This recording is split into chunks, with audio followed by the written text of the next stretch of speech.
जय हिंद दोस्तों, मैं कर्नल पठानी आपका अभिनंदन और स्वागत करता हूं। युवा वर्ग के लिए मेरा एक ये संदेश है कि knowledge is not only wisdom but power also. So try to attain as much knowledge as possible. आज हम बात करेंगे हमारी पड़ोसी मुल्क अफगानिस्तान के बारे में। इस समय वो सुर्खियों में बना हुआ देश, क्योंकि 1 मई को जो ट्रंप ने डायरेक्शन दी थी कि यूएसए की जितनी भी फोर्सेस हैं वहाँ पे वो सारी वापस चली जाएंगी, विड्रॉल कंप्लीट हो जाएगा। लेकिन आज यूएस के जो प्रेसिडेंट हैं जो बिडेन, उन्होंने ये बोला है कि हम इसको जल्दी में यूएस की फोर्सेस को वहाँ से नहीं निकालेंगे, but in a very organised and deliberate manner will pull out the troops from Afghanistan. अभी अफगानिस्तान, जैसे आपको पता है, ये हमारा पड़ोसी मुल्क भी है, पाकिस्तान का पड़ोसी मुल्क भी है। पाकिस्तान के वेस्ट में ये पड़ता है और बड़े सालों से ये एक किस्म की गृह युद्ध की स्थिति में चल रहा है, जो कि तालिबान जो कट्टर जिहादी हैं और अफगानिस्तान की जो गवर्नमेंट है उसके बीच में चल रहा है। पाकिस्तान का इसके अंदर बहुत ज़्यादा रोल है, बड़ी अहमियत है उसकी इस मूवमेंट को, तालिबान मूवमेंट को सपोर्ट करने में। और जहाँ तक कि पाकिस्तान के कुछ एरिया में भी तालिबानी जो हैं वो सक्रिय हैं और उनको वहाँ पे तहरीक तालिबान बोला जाता है। अभी जो बिडेन ने ये क्यों स्टेटमेंट दिया कि वो उसको ऑर्गेनाइज तरीके से पुल आउट करेंगे? अभी 54% जो उसका एरिया है अफगानिस्तान का, वो तालिबान के कंट्रोल में है। आए दिन वहाँ पे कोई ना कोई सुसाइड बॉम्बिंग इंसिडेंट, कहीं अटैक यूएस सोल्जर्स के ऊपर ही हो सकता है, सिविलियन के ऊपर भी, वुमेन के ऊपर भी, बच्चों के ऊपर भी। तो बहुत ही मर्सीलेस तरीके से वो अपनी प्रेजेंस बनाना चाहते हैं और तालिबान चाहते हैं कि उनका जो राजनीति में उनका हिस्सा हो, पावर में they want to share.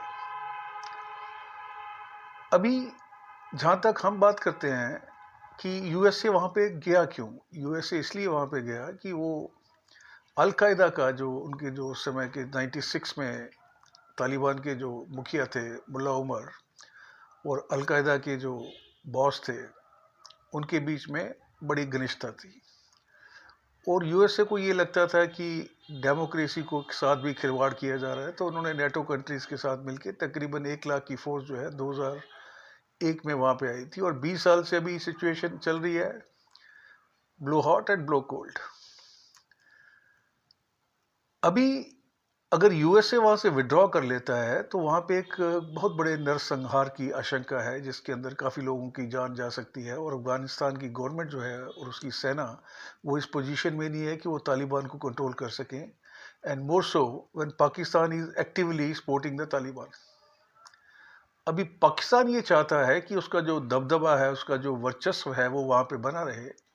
So they are playing a double game with the USA.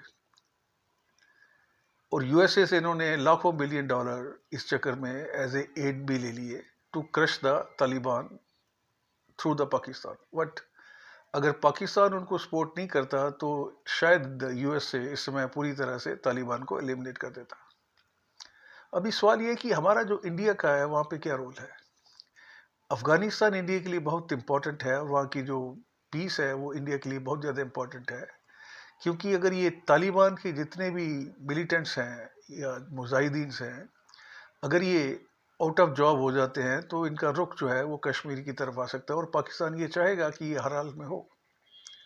दूसरा, इंडियन गवर्नमेंट जो है इस रीजन में सबसे ज़्यादा फाइनेंशियल एड अफगानिस्तान को दे रहे हैं। वो चाहते हैं कि अफगानिस्तान डेवलप हो and should come up as a democracy. तो वहाँ पे इंडियन गवर्नमेंट के काफ़ी कंस्ट्रक्शन प्रोजेक्ट भी हैं। और दूसरी तीसरी बात जो निकलती है वो ये है कि पाकिस्तान में जो है, अफगानिस्तान में नेचुरल रिसोर्सेज काफ़ी हैं energy related. So at some stage we can make use of those energy resources for the further development of India. तो ये सारी चीज़ें मद्देनज़र रखते हुए जब हम बात करते हैं तो ये ज़रूरी है कि इस हिस्से में अभी चाइना ने भी अपना जो एंट्री है वो अफ़गानिस्तान में ले ली है। तो अभी रशिया जो है वो अफ़गानिस्तान को सपोर्ट कर रहा है क्योंकि उनकी यूएसए से दुश्मनी है।